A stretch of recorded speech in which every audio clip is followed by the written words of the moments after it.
श्रीमन्महागणाधिपतये नमः। रामाय रामभद्राय रामचन्द्राय वेधसे रघुनाथाय नाथाय सीतायाः पतये नमः। तुलसीदास जी के पद कमल बारंबार मनाऊं, गुण गाऊं सिया राम के हनुमत हो सहाय। प्रिय मित्रों, सादर नमस्कार। सबरी माता के आश्रम में भगवान श्री रामचंद्र जी लक्ष्मण जी के साथ पधारते हैं। गोस्वामी तुलसीदास जी कहते हैं कि कबंध नाम के राक्षस का उद्धार करके भगवान श्री राम लक्ष्मण सहित माता सबरी के आश्रम में पधारते हैं। सबरी उन्हें मीठे मीठे फल खिलाती है। अब कुछ लोग कहते हैं जूठे बेर खिलाए, तो यद्यपि है श्री रामचरितमानस में नहीं है, लेकिन चूंकि रामायण शतकोटि अपारा, श्री रामचरितमानस जो है वह 100 करोड़ से भी अधिक है, तो किसी रामायण में हो सकता है दिया होगा। तो कहते हैं ताहि देई गति राम उदारा, सबरी के आश्रम पग उधारा। सबरी देखी राम गृह आए, मुनि के बचन समुझ जिया भाए। उदार श्री राम जी कबंध का उद्धार करके सबरी के आश्रम में पधारे। सबरी जी ने श्री रामचंद्र जी को घर में आए देखा, तब मुनि मतंग जी के वचनों को याद करके उनका मन प्रसन्न हो गया। मतंग ऋषि थे जिनके आश्रम में माता सबरी रहती थी।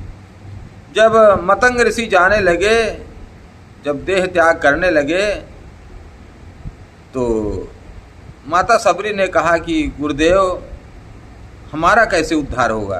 बोले तुम्हें कहीं जाने की जरूरत नहीं है, भगवान तुम्हारे पास स्वयं आएंगे, तुम्हें कहीं जाने की जरूरत नहीं है। यद्यपि लोगों ने बड़ा विरोध किया, बड़े साधु संतों ने, कि मतंग ऋषि ने अपने घर में एक युवती स्त्री को रखा हुआ है, लेकिन मतंग तो मतंग हैं, जो मस्त हैं। मतंग जो मतवाले हाथी की तरह से, जो कौन क्या कहेगा, कुत्ते भौंकते हैं लेकिन हाथी उसका परवाह नहीं करता है। हाथी तो अपने मस्ती में चलता रहता है, कुत्ते 1000 कुत्ते भूखते रहते हैं, लेकिन उससे मतंग पर कोई असर नहीं पड़ता है। तो मतंग ऋषि ने कहा मैं मतंग हूँ, इसलिए कौन क्या कहता है उससे कोई मतलब नहीं है। और कहा सबरी को कि ठीक है बिटिया, मैं तो जा रहा हूँ, लेकिन तुम्हें कहीं जाने की जरूरत नहीं है, तुम्हारे यहाँ भगवान स्वयं चल करके आएंगे। तो भगवान आते हैं। कैसे हैं भगवान? तो कहते हैं सरसी जलोचन बाहु विशाला, जटा मुकुट सिर उर बनमाला, श्याम गौर सुंदर दो भाई, सबरिय परिय चरण लपटाई। कमल सदृश नेत्र और विशाल भुजा वाले, सिर पर जटाओं का मुकुट और हृदय पर बनमाला धारण किए हुए सुंदर सांवले और गोरे दोनों भाइयों के चरणों में सबरी जी लिपट पड़ी। प्रेम मगन मुख बचन नयावा, पुनि पुनि पद सरोज सिर नावा, सादर जल चरण पखारे, पुनि सुंदर आसन बैठारे। वह प्रेम में मग्न हो गई, मुख से वचन नहीं निकलता, बार बार कमलों में सिर नवा रही हैं, बार बार चरण कमलों में सिर नवा रही हैं। फिर उन्होंने जल लेकर आदर पूर्वक दोनों भाइयों के चरण धोए और फिर उन्हें सुंदर आसनों पर बैठाया। कंद मूल फल सुरस अति दिए राम कहुआनी, प्रेम सहित प्रभु खाए बारंबार बखानी। उन्होंने अत्यंत रसीले और स्वादिष्ट कंद मूल और फल लाकर श्री राम जी को दिए। प्रभु ने बार बार प्रशंसा करके उन्हें प्रेम सहित खाया। और पानी जोरी आगे भई ठाढ़ी, प्रभु ही बिलोगी प्रीति अति बाढ़ी, के ही विधि स्तुति करऊं तुम्हारी, अधम जाति मैं जड़मति भारी। फिर वह हाथ जोड़कर आगे खड़ी हो गई। प्रभु को देखकर उनका प्रेम अत्यंत बढ़ गया। उन्होंने कहा, मैं किस प्रकार आपकी स्तुति करूं? मैं नीच जाति की और अत्यंत मूढ़ बुद्धि हूँ। अधम ते अधम अधम अति नारी, तिन्ह मैं मति मंद अघारी, कह रघुपति सुन भामिनी बाता, मानव एक भगति करनाता। कहा, जो अधम से भी अधम है, स्त्रियां उनमें भी अत्यंत अधम है, और उनमें भी हे पापनाशन मैं मंद बुद्धि हूँ। अब ये कोई कहे कि अधम ते अधम अधम अति नारी, नारी अधम होती है, तो ऐसा नहीं है। यह चूंकि एक स्त्री स्वयं अपने लिए कहता है, जैसे हम अपने लिए कहें कि हम तो बड़े मूढ़ हैं, हम कुछ नहीं जानते, तो भगवान की कृपा है कि हमको अपने चरणों में स्थान दे दिए हैं। लेकिन अगर कोई दूसरा कहे कि नहीं तुम तो अधम हो, तुमको कुछ नहीं आता है,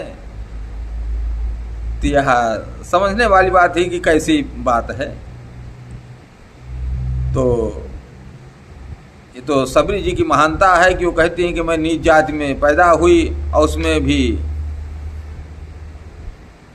मैं स्त्री जाति हूँ, मुझे कुछ नहीं आता है।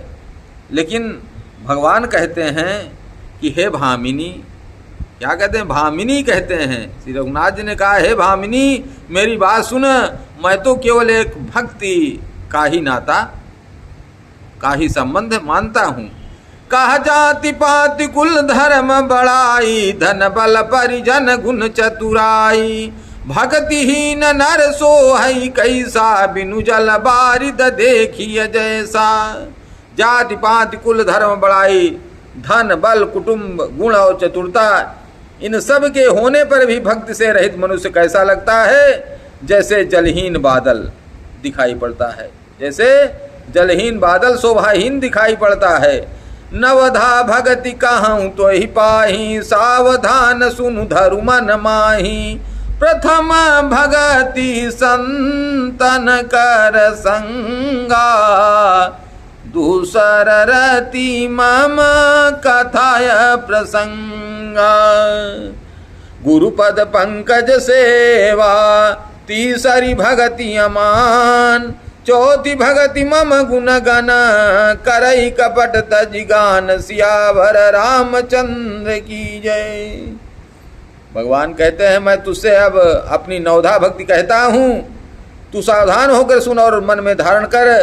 पहली भक्ति है संतों का सत्संग, और दूसरी भक्ति है मेरे कथा प्रसंग में प्रेम।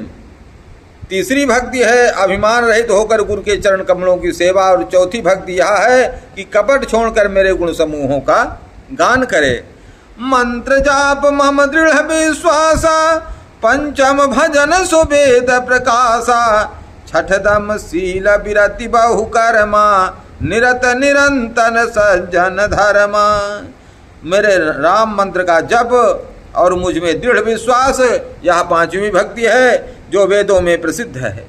छठी भक्ति है इंद्रियों का निग्रह, शील अर्थात अच्छा स्वभाव या चरित्र, बहुत कार्यों से वैराग्य, और निरंतर संत पुरुषों के धर्म में लगे रहना।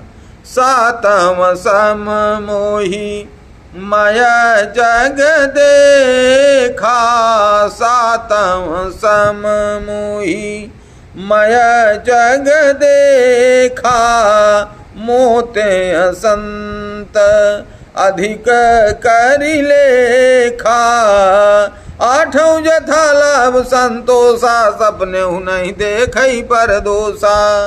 सातवीं भक्ति है जगत भर को संभाव से मुझ में ओतप्रोत देखना, और संतों को तो मुझसे भी अधिक करके मानना। आठवीं भक्ति है जो कुछ मिल जाए उसी में संतोष करना, और स्वप्न में भी पराये दोषों को न देखना। नवम सरल सब सन छलहीना, मम भरोस ही हरसन दीना, नवम हुए कऊ जिनके होई, नारी पुरुष सचराचर कोई। स्वप्न में भी पराये दोषों को न देखना, हम लोग बड़ी जल्दी करें उसमें ये दोष है, वो ऐसा था, ऐसा हो गया है, ऐसा करता है, नहीं देखना चाहिए। कहा नवी भक्ति है सरलता और सबके साथ कपट रहित बर्ताव करना, हृदय में मेरा भरोसा रखना और किसी भी अवस्था में हर्ष और दैन्य, हर्ष और विषाद का ना होना। इन नवों में से जिनके एक भी होती है, वह स्त्री पुरुष जड़ चेतन कोई भी हो, सोई अतिशया प्रिय भामिनी मोरे, सोई अतिशया प्रिय भामिनी मोरे, सकल प्रकार भगति दृढ़ तोरे, जोगी वृंद दुर्लभ गति जोई, ता कहूँ आज सुलभ भई सोई। हे भामिनी मुझे वही अत्यंत प्रिय है, फिर तुझ में तो सभी प्रकार की भक्ति दृढ़ है। हे भामिनी मुझे वही अत्यंत प्रिय है जिसमें यह है 9 प्रकार की भक्ति है। और मैंने कहा कि 9 में से अगर किसी में एक भी भक्ति है तो वह बड़ा भाग्यशाली है, उस पर मैं प्रसन्न होता हूँ।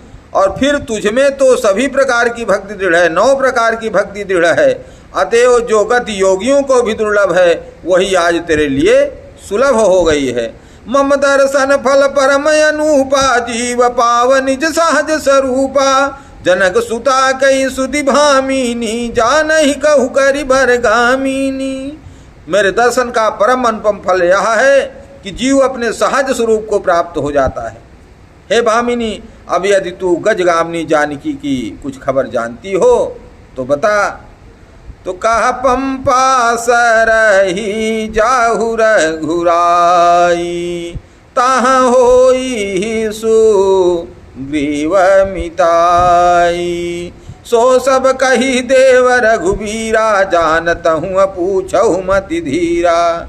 सब्र जी ने कहा हे रघुनाथ जी आप पंपा नामक सरोवर को जाइए, वहाँ आपकी सुग्रीव से मित्रता होगी।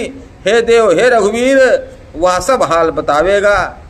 हे धीर बुद्धि आप सब जानते हुए भी मुझसे पूछते हैं, बार बार प्रभु पद सिरुनाई, प्रेम सहित सब कथाय सुनाई।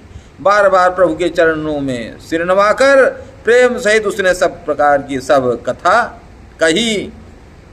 सब कथा कहकर भगवान के मुख के दर्शन कर हृदय में उनके चरण कमलों को धारण कर लिया और योगाग्नि से देह को जलाकर वह उस दुर्लभ हरिपद में लीन हो गई जहाँ से लौटना नहीं होता।